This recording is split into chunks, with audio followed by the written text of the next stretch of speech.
মধ্যপ্রাচ্যের আকাশে যখন সংঘাতের কালো মেঘ ক্রমেই ঘনীভূত হচ্ছে, ঠিক সেই সময় বিশ্ব রাজনীতির অঙ্গনে আবারও উচ্চারিত হয়েছে শান্তির এক দৃঢ় আহ্বান। নোবেল শান্তি পুরস্কার বিজয়ী মোহাম্মদ ইউনূস সাম্প্রতিক এক বিবৃতিতে চলমান উত্তেজনাপূর্ণ পরিস্থিতিকে মানবতার জন্য গভীর সংকট হিসেবে চিহ্নিত করে অবিলম্বে যুদ্ধবিরতি ও কূটনৈতিক সংলাপ শুরুর আহ্বান জানিয়েছে। তার এই বক্তব্য ইতিমধ্যে আন্তর্জাতিক মহলে আলোড়ন সৃষ্টি করেছে এবং নতুন করে প্রশ্ন তুলেছে, বিশ্ব নেতারা কি এই আহ্বানে সাড়া দিবেন? দীর্ঘদিন ধরে শান্তি, মানবিক উন্নয়ন এবং দারিদ্র্য বিমোচনের প্রতীক হিসেবে পরিচিত ডক্টর ইউনূস শুধু বাংলাদেশের গণ্ডিতে সীমাবদ্ধ নন, তিনি বিশ্বজুড়ে নীতি নির্ধারক, রাষ্ট্রপ্রধান এবং আন্তর্জাতিক সংস্থাগুলোর কাছে এক সুপরিচিত ও গ্রহণযোগ্য ব্যক্তিত্ব। বিশেষ করে ইউনাইটেড নেশনসের বিভিন্ন সংস্থার সঙ্গে তার ঘনিষ্ঠ সম্পর্ক এবং বৈশ্বিক উন্নয়ন ইস্যুতে সক্রিয় ভূমিকা তাকে আন্তর্জাতিক কূটনীতিতে এক অনন্য অবস্থানে নিয়ে গেছে। ফলে তার প্রতিটি বক্তব্যই কেবল ব্যক্তিগত মতামত নয়, বরং একটি গুরুত্বপূর্ণ নৈতিক অবস্থান হিসেবে বিবেচিত হয়। সাম্প্রতিক বিবৃতিতে ডক্টর ইউনূস স্পষ্টভাবে বলেছেন, যুদ্ধ কখনো স্থায়ী সমাধান এনে দিতে পারে না, বরং এটি কেবল ধ্বংস, মানবিক বিপর্যয় এবং দীর্ঘমেয়াদী অস্থিতিশীলতার জন্ম দেয়। তার মতে, টেকসই শান্তির একমাত্র পথ হচ্ছে আলোচনার টেবিল, যেখানে পারস্পরিক সম্মান ও বোঝাপড়ার মাধ্যমে সমাধান খোঁজা সম্ভব। এই দৃষ্টিভঙ্গি নতুন নয়, তবে বর্তমান পরিস্থিতিতে তার এই পুনরাবৃত্তি বিশেষ তাৎপর্য বহন করছে। মধ্যপ্রাচ্যে চলমান উত্তেজনা ইতিমধ্যে বিশ্ব অর্থনীতি, জ্বালানি বাজার এবং ভূরাজনৈতিক ভারসাম্যে প্রভাব ফেলতে শুরু করেছে। প্রতিদিন বাড়ছে হতাহতের সংখ্যা, বাস্তুচ্যুত মানুষের ঢল এবং মানবিক সংকটের গভীরতা। এই প্রেক্ষাপটে ডক্টর ইউনূসের আহ্বানকে অনেক বিশ্লেষক একটি নৈতিক সতর্ক সংকেত হিসেবেই দেখছেন। তাদের মতে, তার মতো একজন নোবেল বিজয়ী ব্যক্তিত্বের বক্তব্য কেবল আবেগপ্রবণ আবেদন নয়, এটি এমন এক নৈতিক চাপ যা আন্তর্জাতিক সম্প্রদায়ের উপর সিদ্ধান্ত গ্রহণের ক্ষেত্রে প্রভাব ফেলতে পারে। বিশ্লেষকদের আরও মত, বিশ্ব রাজনীতিতে প্রভাব বিস্তারের ক্ষেত্রে কেবল সামরিক শক্তি নয়, নৈতিক নেতৃত্ব গুরুত্বপূর্ণ ভূমিকা রাখে। ডক্টর ইউনূস সেই বিরল ব্যক্তিত্বের একজন, যিনি অর্থনীতি, সমাজ উন্নয়ন এবং মানবিক উদ্বেগকে একত্রে নিয়ে বৈশ্বিক পরিসরে প্রভাব বিস্তার করেছেন। অতীতে ক্ষুদ্র ঋণ কর্মসূচি, সামাজিক ব্যবসার ধারণা এবং উন্নয়ন কূটনীতিতে তার ভূমিকা আন্তর্জাতিক নীতি নির্ধারণে ইতিবাচক প্রভাব ফেলেছে। ফলে তার বর্তমান আহ্বানও অনেকের কাছে গুরুত্বের সঙ্গে বিবেচিত হচ্ছে। এখন প্রশ্ন হচ্ছে, এই সংকটময় মুহূর্তে বিশ্ব নেতারা কি সত্যি এক টেবিলে বসবেন? ইতিহাস বলছে, এমন অনেক আহ্বানই সময়ের স্রোতে হারিয়ে গেছে, আবার কিছু আহ্বান পরিবর্তনের সূচনা করেছে।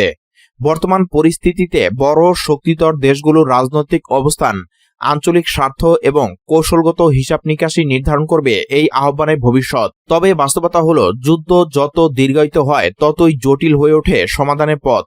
প্রতিটি নতুন সংঘর্ষ, প্রতিটি প্রাণহানি এবং প্রতিটি ধ্বংসস্তূপ ভবিষ্যতের শান্তি প্রতিষ্ঠাকে আরও কঠিন করে তোলে। এই বাস্তবতাই ডক্টর ইউনূসের বক্তব্যকে আরও প্রাসঙ্গিক করে তুলেছে। তার আহ্বান যেন বিশ্ব নেতাদের প্রতি একটি স্মরণ করিয়ে দেওয়া, মানবতার স্বার্থে এখনই পদক্ষেপ নেওয়া জরুরি। অন্যদিকে আন্তর্জাতিক কূটনৈতিক মহলে ইতিমধ্যে আলোচনা শুরু হয়েছে এই আহ্বানকে কেন্দ্র করে। বিভিন্ন থিঙ্ক ট্যাঙ্ক, নীতি নির্ধারক এবং বিশ্লেষকরা বিষয়টি নিয়ে মতামত দিচ্ছেন। কেউ কেউ মনে করছেন এটি একটি সম্ভাব্য কূটনৈতিক উদ্বেগের সূচনা হতে পারে, আবার অনেকে এটিকে প্রতীকী বক্তব্য হিসেবেও দেখছেন, যার বাস্তবায়ন নির্ভর করবে রাজনৈতিক সদিচ্ছার উপর। সব মিলিয়ে ডক্টর ইউনূসের এই আহ্বান বিশ্ব রাজনীতির এক গুরুত্বপূর্ণ মুহূর্তে উচ্চারিত হয়েছে। এটি কেবল একটি বক্তব্য নয়, বরং একটি প্রশ্ন। মানবতা কি সংঘাতের ঊর্ধ্বে উঠতে পারবে? বিশ্ব নেতারা কি নিজেদের কৌশলগত স্বার্থের বাইরে গিয়ে শান্তির পথে এগোবেন? বিএনপির আগের শাসনামলের মতো শেরপুর ও বগুড়ার উপনির্বাচনে মাগুরা মার্কা নির্বাচনের পুনরাবৃত্তি ঘটিয়েছে বলে মন্তব্য করেছেন বাংলাদেশ জামাত ইসলামের সেক্রেটারি জেনারেল ও সাবেক সংসদ সদস্য অধ্যাপক মিয়া গোলাম পরোয়ার। তার দাবি, এসব ঘটনা আওয়ামী লীগের সময়কার ঘটনাকেও ছাড়িয়ে গেছে। শুক্রবার ঢাকা মহানগর জামাত ইসলামের আয়োজিত শেরপুর ৩ ও বগুড়া ৬ আসনের উপনির্বাচনে অনিয়ম, ভোট ডাকাতি এবং জামাত নেতাকর্মীদের উপর হামলা ও হত্যাচেষ্টার প্রতিবাদে অনুষ্ঠিত বিক্ষোভ সমাবেশে প্রধান অতিথির বক্তব্যে এ মন্তব্য করেন তিনি। বিক্ষোভ সমাবেশ থেকে বিএনপিকে হুঁশিয়ারি দিয়েছেন জামাতের এই নেতা। মিয়া গোলাম পরোয়ার বলেন, বিএনপি আগের শাসনামলের মাগুরা মার্কা নির্বাচনে পুনরাবৃত্তি ঘটিয়েছে শেরপুর ও বগুড়ার উপনির্বাচনে। বিএনপির আমলের প্রথম নির্বাচনে নজিরবিহীন ভোট ডাকাতি, কেন্দ্র দখল, জাল ভোট এবং প্রতিপক্ষের নেতাকর্মীদের উপর হামলার ঘটনা আওয়ামী লীগকে হার মানিয়েছে। গণভোট প্রসঙ্গে তিনি বলেন, নির্বাচনের আগে বিএনপি গণভোটে জয়ী হলে তা অক্ষরে অক্ষরে মানার প্রতিশ্রুতি দিলেও পরে সরকার গঠন করে তারা গণভোটের আদেশ বাতিল করেছে। তার ভাষায়, বিএনপির এই দ্বিচারিতা জাতিসংঘে বিশ্বাসঘাতকতা এবং শহীদদের রক্তের সঙ্গে চরম বেইমানি। মিয়া গোলাম পরোয়ার বলেন, প্রধানমন্ত্রী, স্বরাষ্ট্রমন্ত্রী, আইনমন্ত্রী সহ সরকারের মন্ত্রী এমপিরা যদি গণভোটে 70% জনগণের রায় মেনে নিতে না পারে, তবে তাদেরকে সংসদে দাঁড়িয়ে বলতে হবে তারা গণভোটে হ্যাঁ ভোট দেয়নি। তারা যদি গণভোটে হ্যাঁ ভোট দিয়ে থাকেন, তবে জুলাই সনদ বাস্তবায়নে তারা সংসদ সদস্য হিসেবে যেভাবে শপথ নিয়েছেন, একইভাবে সংবিধান সংস্কার পরিষদের শপথ গ্রহণ করতেন। সংস্কার প্রস্তাবে বিএনপি যেসব নোট অফ ডিসেন্ট দিয়েছিল, 5 কোটি জনগণ গণভোটে হ্যাঁ জয়যুক্ত করে বিএনপি সেই নোট অফ ডিসেন্ট বাতিল করে দিয়েছে।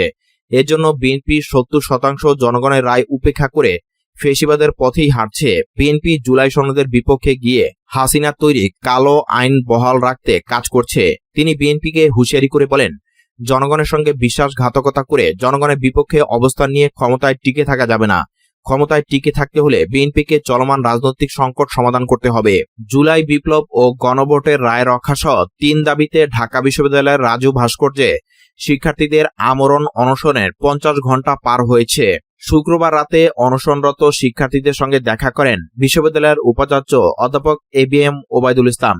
তিনি শিক্ষার্থীদের অনশন ভাঙ্গার অনুরোধ করলেও তারা নিজেদের দাবিতে অনড় রয়েছে। শুক্রবার রাত 10:30টার দিকে উপাচার্য রাজু ভাস্কর্যে গিয়ে অনশনরত শিক্ষার্থীদের কথা শোনেন।